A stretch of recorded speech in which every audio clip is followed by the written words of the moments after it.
एक बादशाह बहुत जालिम और जाबिर था। इसकी हैबत के किस्से सारे मुल्क में मशहूर थे। लोग इससे नफरत करते थे और उसका नाम आते ही लोग कांपने लगते थे।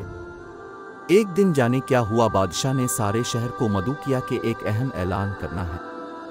जब सब लोग जमा हो गए तो बादशाह ने ऐलान किया कि मैं अब का शहंशाह आज अब सारी रियाया की मौजूदगी में वादा करता हूँ कि आज के बाद कभी किसी के साथ नाइंसाफ़ी और सख्ती नहीं करूँगा और मेरा वतीरा सिर्फ शफ़क़त और नरमी होंगे और तारीख़ के पन्नों में मेरा नाम सबसे नरम दिल बादशाहों में शुमार किया जाएगा।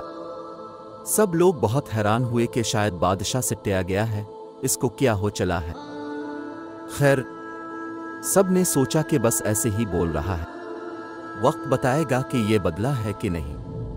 बादशाह दरअसल बिल्कुल बदल गया था और सारी अवाम इससे निहायत खुश और मुतमईन थी। कई महीने बादशाह इसी तरह रहा। वजीर से सब्र न हुआ और एक दिन हिम्मत करके बादशाह से पूछा कि ए बादशाह, आखिर किस वजह से आपका दिल बदल गया। बादशाह बोला, कुछ दिन पहले की बात है कि मैं जंगल में जा रहा था कि मेरी नज़र एक लोमड़ी पर पड़ी। वो बेचारी भाग रही थी, इसके पीछे एक बड़ा सा कुत्ता लगा हुआ था। लोमड़ी को अपना बिल नजर आ गया और वो इसमें छलांग लगा रही थी कि कुत्ते ने इसकी टांग पकड़ ली और जोर से इस पर चक मारा।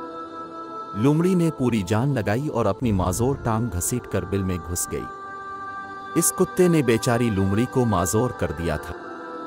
कुछ देर बाद में गांव में पहुंचा तो देखा कि वही खूनखार कुत्ता एक आदमी पर भौंक के जा रहा था। इस आदमी को गुस्सा आया और उसने खींचकर एक भारी सा पत्थर बेचारे को दे मारा। कुत्ता खुद भी इसी तरह टांग से माजोर हो गया।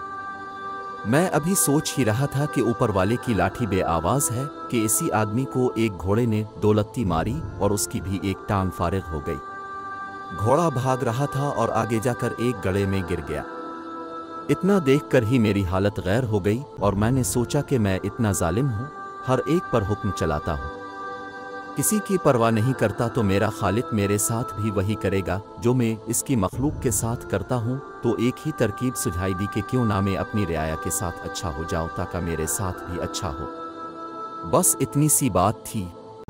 वजीर एक अय्यार और मक्कार आदमी था।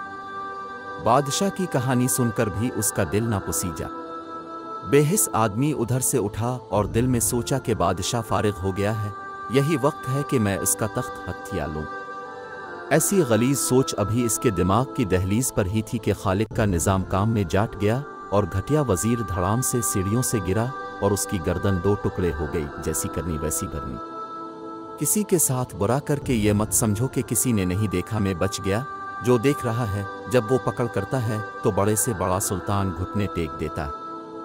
अच्छा करो और सिले की उम्मीद लोगों से मत रखो और बुरा करो तो याद रखो कि अब कहीं ज़मीन पनाह नहीं देगी और फिर चुप करके अपने गुनाहों का खमियाजा भुगतो। बेहतरीन हिकमत अमली, ना बुरा सोचो ना बुरा करो।